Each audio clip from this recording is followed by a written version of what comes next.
soit le lien qui nous unit en Christ, le saint amour, amour divin que verse en nous l'Esprit.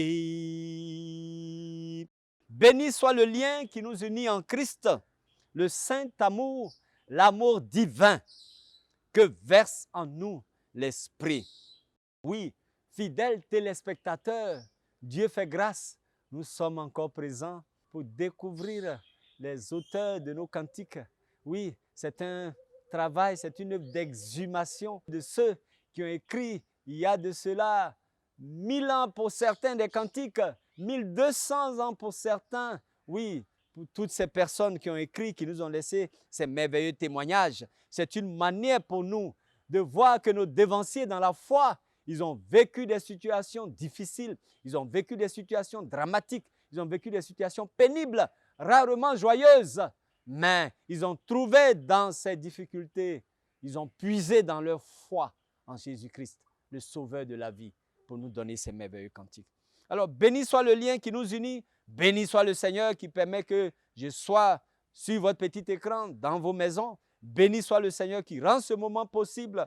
Nous lui recommandons ces instants et nous prions qu'il dirige toutes choses pour sa seule gloire au nom de Jésus. Que ma petite personne s'efface et que le grand Dieu prenne toute la place et que nous soyons édifiés au nom de Jésus. Amen.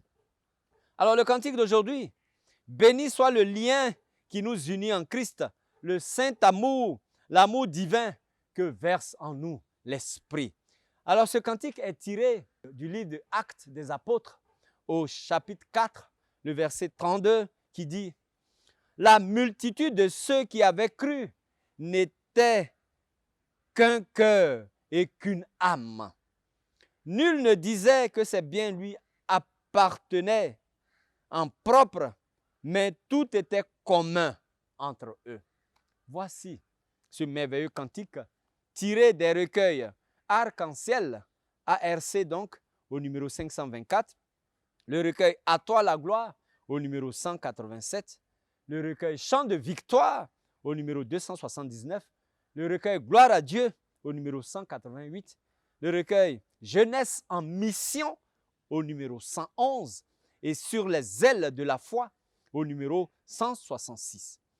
Alors, ce cantique a été écrit par un pasteur du nom du révérend John Fawcett en 1782. Oui, vous avez bien entendu, 1782.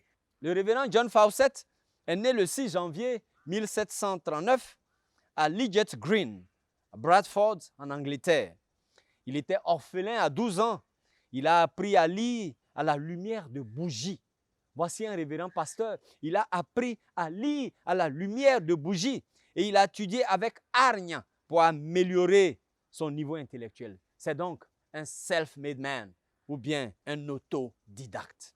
Alors, il a appris lui-même et il travaillait durement dans sa jeunesse pour subvenir à ses besoins.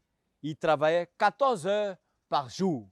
Théologien, il fut consacré à 25 ans en 1765, pasteur baptiste d'une église de 100 fidèles pour un salaire modeste de 25 livres. Une partie en numéraire et l'autre partie en nature, c'est-à-dire patate et bois. Auteur-compositeur, il a écrit plusieurs ouvrages et fondé une école pour l'éducation et la formation des jeunes prédicateurs. En 1814, il reçoit le titre honorifique de docteur en divinité ou docteur en théologie aux États-Unis pour le travail spirituel accompli. Fawcett est décédé le 25 juillet 1817 à Ebden Bridge, dans le Yorkshire en Angleterre, à l'âge de 78 ans. La musique est de Johann Hans Georg Nageli, qui a écrit la musique. Il est né le 26 mai 1773 à Wexikon, en Suisse. Compositeur, professeur, musicologue, arrangeur, éditeur de musique suisse, Nageli est le fondateur de 2 maisons d'édition. Il est l'auteur de plusieurs écrits sur la théologie de la musique, et l'esthétique. Nadjeli est décédé le 26 décembre 1836 à Zurich, en Suisse, à l'âge de 63 ans.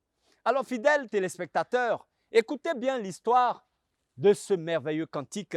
Ce cantique qui nous apprend l'amour et la communion fraternelle selon Actes au chapitre 4, le verset 32. Le révérend John Fawcett était pasteur de l'église baptiste à Wingsgate, en Angleterre. Il était un des plus grands savants de son pays en son temps et un prédicateur éloquent. Son essai sur la colère, c'est-à-dire que le révérend John Fawcett a écrit un livre sur la colère. Et ce livre a tellement impressionné le roi George III d'Angleterre que celui-ci a décidé d'offrir au révérend John Fawcett tous les honneurs, tous les avantages et tous les privilèges qu'un monarque pourrait avoir. Après 7 ans dans sa petite paroisse, on va proposer au pasteur Fawcett de lui donner la très influente église et cette grande congrégation de Carter Lane Church de Londres. Si vous arrivez à Londres aujourd'hui et que vous demandez la Carter Lane Church à Londres, vous verrez, c'est une grande église, une grande communauté et il s'apprêtait à déménager. L'histoire dit que dans cette communauté de Carter Lane Church à Londres, lorsque au cours des cultes dimanche, il n'y a pas de place dans la rue pour circuler, tellement l'église est remplie, tellement l'église est bondée et tellement toutes les rues sont occupées parce que les paroissiens ont garé leurs véhicules. Alors, on va offrir au révérend Fawcett de quitter sa petite église de 100 personnes pour aller dans une grande communauté. Donc, c'est comme si aujourd'hui nous sommes en Côte d'Ivoire ici, on disait à un pasteur qui était dans un village à Zonouin ou à Korogo ou à Ferké, dans un petit village avec 100 fidèles ou même 50, on lui dit, quitte, voici, tu es un bon prédicateur, tu es éloquent, tu es intelligent, tu es un savant, tu es un sachant. Alors, ce n'est pas normal que tu diriges une petite communauté. Alors, quitte ta petite communauté, on te donne à gérer l'une des plus grandes communautés de Londres. Waouh! Donc, quitte Zouanouin, quitte Ferké, quitte je ne sais pas quelle contrée et viens à Abidjan, viens à Cocody pour diriger une grande église. Je ne vais pas donner de nom. Alors, Fawcett, dans un premier temps, il va accepter. Et le jour et l'heure de faire ses adieux à sa congrégation vont arriver. Le cheval, à l'époque, on voyageait à cheval avec une calèche, c'est-à-dire un genre de boxe avec 2 roues, tiré par un cheval. Donc, les bagages du révérend John Fawcett vont être scellés. Les valises, les unes après les autres. Les cartons, les uns après les autres, vont être chargés et sécurisés jusqu'au dernier, dans la calèche. Le révérend Fawcett, après plusieurs années, n'est-ce pas, dans son église, il doit donc dire qu'au revoir, au revoir, au revoir. Alors, à l'heure de l'au revoir, étaient réunis les jeunes couples que le révérend avait unis par les liens du mariage. Étaient réunis ceux qui l'avaient réconforté dans leur maladie et épreuve. Étaient réunis les enfants qu'il avait portés sur ses genoux. Étaient réunis les plus âgés dont il avait partagé les peines et les chagrins. Tout le monde était réuni. Mais personne ne voulait que Fawcett s'en aille. Personne. Il y avait des gens modestes. Donc très peu savaient lire ou écrire. Mais ils aimaient leur pasteur et il leur était difficile de surmonter leur attachement à sa personne et à son départ. N'oublions pas que Fawcett était dans une petite église de 100 personnes et son salaire était de 25 livres en 1700. Alors 25 livres en 1700, ça faisait environ à peine 17-18 000. Mais aujourd'hui, 25 livres, ce n'est rien du tout non plus. À peine 30 ou 40 000 maximum. Alors, un pasteur qui est payé à ce salaire, pas de petites gens, des gens pauvres, entre guillemets, mais qu'il aimait et qu'il aimait. Il ne voulait pas les abandonner. Et encore le comble, les paroissiens n'arrivait même pas à payer les 25 livres. On lui donnait 12 livres en espèces et 13 livres en patates, en pommes de terre, en bois de chauffe. On dit on n'a pas assez d'argent, pasteur. Tiens, 12 livres et la différence entre les 12 et les 25, les 13 livres, là, on te donne du bois pour te chauffer, on te donne des pommes de terre pour manger. Voici cet homme. On l'appelle pour venir diriger une grande église où certainement les collectes seront importantes, ou sûrement qu'on va lui offrir un véhicule, ou sûrement qu'on va lui donner une maison, ou sûrement qu'on va l'habiller, qu'on va le nourrir, parce qu'il est dans une grande église.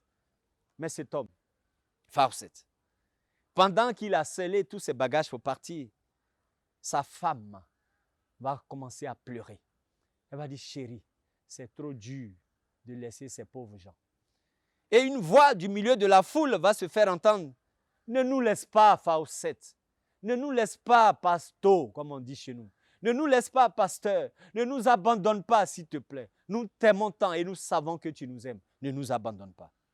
Et Fawcett a donné l'ordre de décharger ses bagages parce qu'il ne voulait pas quitter cette petite communauté, mais qu'il aimait. Oui, parfois, Fawcett nous dit que dans nos petites communautés, il y a l'amour fraternel.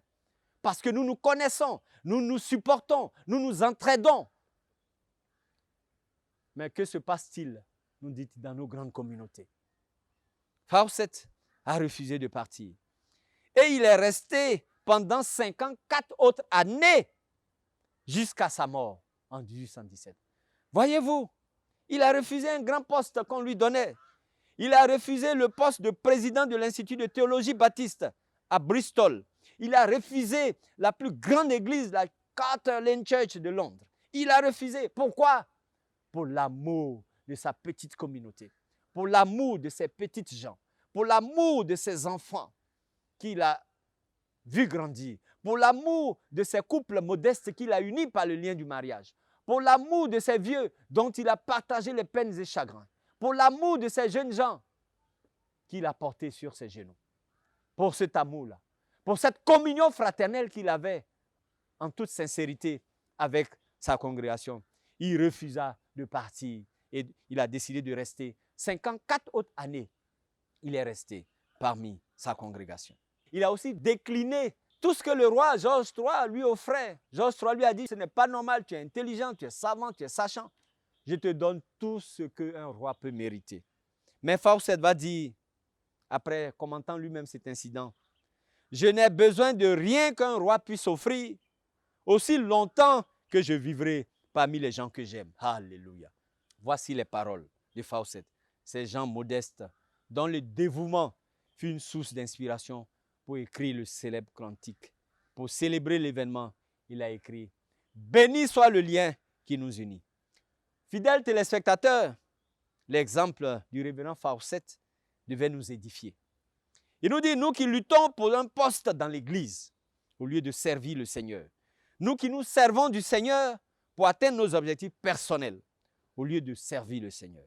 Parfois, nous calomnions les autres. Nous leur jetons des pots de banane ou nous utilisons des moyens peu orthodoxes pour arriver à nos fins. Travaillons-nous pour l'amour, pour un gain, pour l'avancement de l'œuvre de Dieu ou pour notre propre renommée? Nous demande Fawcett. Quel serviteur de Dieu, ce révérend Fawcett? Quel serviteur de Dieu refuserait un grand poste ou la gestion d'une grande communauté en guillemets avec les avantages que cela comporte ou encore les privilèges d'un roi, rien que pour l'amour d'une petite communauté avec des gens modestes? Fidèles téléspectateurs, que l'humilité de Fawcett, ce grand homme, ce grand pasteur, nous habite. Lui qui a laissé tout, richesse, argent, maison, pour l'amour de ses petits fidèles, en guillemets, que son exemple nous dirige, que son exemple soit pour nous un exemple.